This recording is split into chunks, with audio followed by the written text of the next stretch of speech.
Hi all, आपका स्वागत है मेरे YouTube channel VS market time पे। मैं विजय। सो आज फिर हम आपके साथ बैठे हुए हैं 5 अगस्त के मार्केट एनालिसिस के लिए पोस्ट क्लोजिंग। सो अगर हम मार्केट की डेटा की बात करें तो आज भी जो है कि मार्केट काफ़ी वीक रहा है। जैसा हमने कल गेस किया था कि मार्केट वीक ही रहेगा। कल थोड़ा सा रिवर्सल था बट वो रिवर्सल सस्टेनेबल नहीं होगा और वही हुआ। आज मतलब मार्केट फिर से डाउन क्लोज हुआ है। हालांकि अभी इसने इनसाइड बार बनाया है और जो कल इनसाइड बार बनाया था उसको भी ब्रेक नहीं किया। उसके अंदर फिर से सेकंड इनसाइड बार बन रहा है निफ्टी के अंदर। और बाकी अगर हम और एफआई और इन सबके डेटा की बात करें तो एफआई अभी भी सेलिंग मोड में ही है और इनका सेलिंग जारी है, क्योंकि यूएस का जो टैरिफ का जो भी अभी भी एक्शन है वो कंफर्म नहीं है कि कितना टैरिफ लगेगा और कब लगेगा। सारी चीज़ें अभी भी हौच पौच बनी हुई हैं। बट इसकी वजह से जो आज मेजर वीकनेस रहा है ऑयल और oil gas and pharma sector में रहा है, क्योंकि मेजर इम्पैक्ट इन पे ही आने वाला है। क्योंकि इस फार्मा के लिए भी वो प्राइस रेगुलेशन का न्यूज़ आया था कुछ दिन पहले, और ऑयल गैस के लिए यूएस जो कि प्रेशराइज करा कि रसिया से ऑयल गैस अगर इंडिया ऑयल को एटलीस्ट रिफाइंड ना करे वहाँ से परचेज करके तो वो टैरिफ कम लगाएगा। तो इससे जो है कि ये थोड़ा सा अनसर्टेनिटी की वजह से इन सेक्टर्स में वीकनेस देखी जा रही है। तो टेक्निकल पर्सपेक्टिव से भी जो कि निफ्टी की हम बात करें तो काफ़ी वीक है अभी। सारे मेजर जो ईएमए है उसके नीचे ही चल रहा है। इससे 200 ईएमए और 200 ईएमए जो अराउंड 24,000 के आसपास है, वहाँ तक जाने की पूरी संभावना इसकी बन रही है।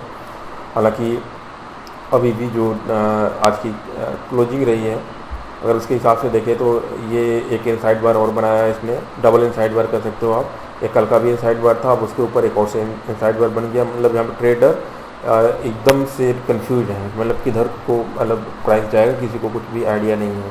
बस लोग वेट कर रहे हैं कि कोई निगेटिव या पॉजिटिव न्यूज़ आए जिसकी वजह से मूवमेंट हो। तो अगर कोई पॉजिटिव न्यूज़ नहीं आती है तो हाई पॉसिबिलिटी है कि नीचे ही जाएगा, क्योंकि ऑलरेडी ये डाउन ट्रेंड में है। अगर ये पॉजिटिव न्यूज़ आता है तो फिर ये 50 ईएमए को जब तक ब्रेक नहीं करता है, यानी अराउंड ये 24,900 अगर इसके ऊपर क्लोज होता है तब जाके एक कह लो आप ट्रेंड चेंज का सिग्नल मिल सकता है।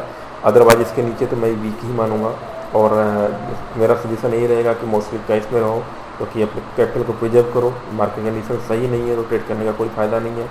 एक तो जो जिन कंपनियों में रिजल्ट अच्छे आ रहे हैं वहाँ पर आप ट्रेड कर सकते हो, क्योंकि कुछ कंपनियों के रिजल्ट अच्छे आए हैं तो वो अच्छा मूवमेंट दे रहे हैं। बट सस्टेनेबल बहुत सारे नहीं हो पा रहे हैं फिर भी, लेकिन कुछ हैं जो मूवमेंट है। स्पेशली जो फर्टिलाइज़र और एग्रीकल्चर से रिलेटेड सेक्टर है, क्योंकि इस साल मानसून सही चल रहा है तो इसकी वजह से उन सेक्टर्स में काफ़ी एक्सपेक्टेशन आई है और उनके रिजल्ट जो आ रहे हैं वो अच्छे हैं। जैसे आप जो कि अगर एफएससीटी का भी देखो तो आज थोड़ा सा मूवमेंट उसमें देखा गया है। प्लस में आप ज्वारी का भी देखो तो वहाँ अच्छा खासा काफ़ी अच्छा मूव किया है। तो उस तरह से काफ़ी है सेक्टर। और मद्रास फर्टिलाइजर का सेटअप भी काफ़ी अच्छा लग रहा था मुझे, मैंने जो कि आज देखा था उसे।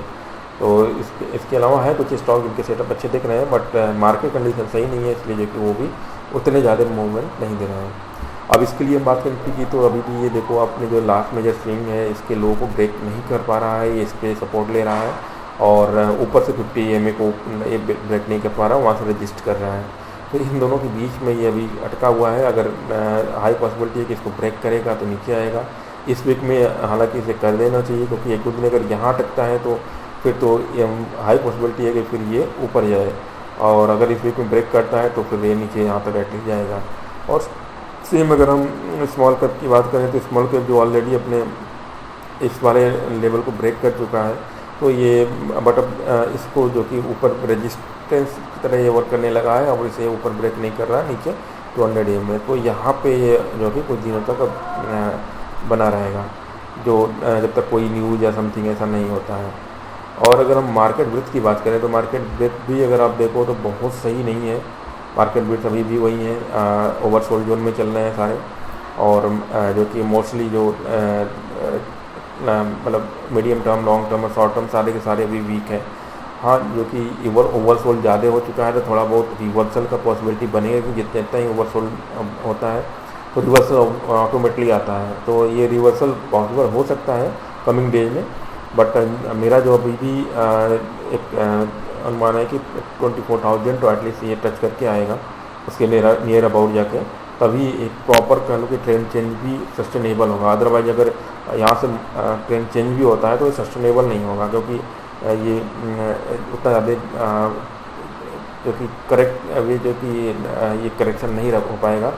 और 200 EMA तक अगर चला जाता है तो काफ़ी एक साइकोलॉजिकली इम्पैक्ट होगा लोगों को, ये 200 टच कर चुका है, अब इसके नीचे मतलब नहीं जाना चाहिए, तो काफ़ी मेजर सपोर्ट होता है। हालांकि उस रेंज से काफ़ी दूर नहीं है, बट फिर भी एटलीस्ट टच करने से काफ़ी जो कि साइकोलॉजिकली मार्केट में एक सेंटीमेंट टेक्निकल लेवल पे जो कि बनेगा कि 200 के बाद अगर रिबाउंड करता है तो फिर उसे मतलब कि काफ़ी पुश मिलेगा वहाँ से। तो ये मेरा एक शॉर्ट एनालिसिस रहा है। अगर आपको अच्छा लगा है तो please like and subscribe. Thanks for watching, bye.